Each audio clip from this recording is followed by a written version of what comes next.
Today is National Wear Red Day. It's part of the Go Red for Women movement by the American Heart Association to raise awareness of cardiovascular disease. That's the #1 killer of women. Amber Noggle is sitting down with a doctor to debunk some common myths about heart disease.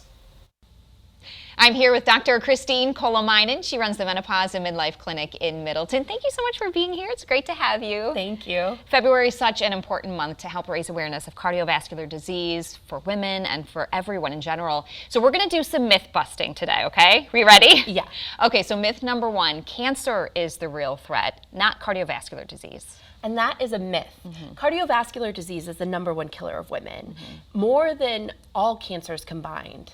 So it's important that women know this because a lot of the risk factors for cardiovascular disease can be prevented. Yeah, really important to know. Okay, so let's move on to myth number 2. Cardiovascular disease affects older people.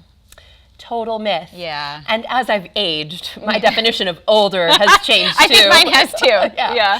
But we know that risk factors in heart disease start to begin in 40s and 50s, and especially around the time of menopause. So it becomes a priority for women to put their health first during that time. And I am in that age and stage now, so I think especially what you do with your clinic is so important, just to have those conversations and for women to be aware of what could impact them and what they need to be prepared for.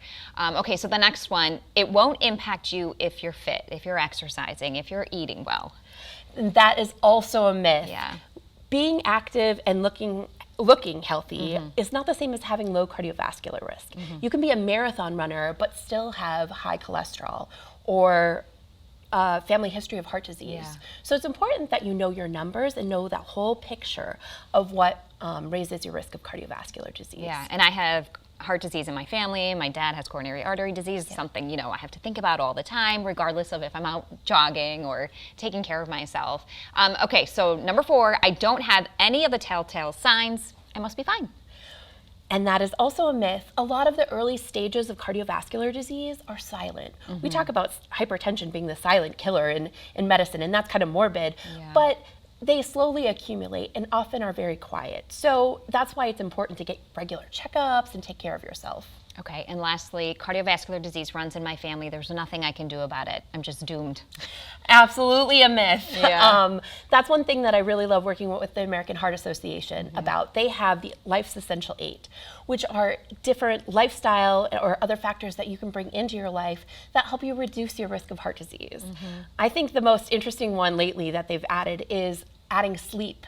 It's important that women get enough sleep to reduce their risk of heart disease. And I don't think there's a lot of doctors talking about sleep, but it's so important, especially for midlife women. Absolutely, especially if you have young kids at home and you're not getting enough sleep, you got to take that time to take care of yourself. Well, thank you so much for being here, for your insight, and for all you're doing for the American Heart Association. Thank you. Yeah.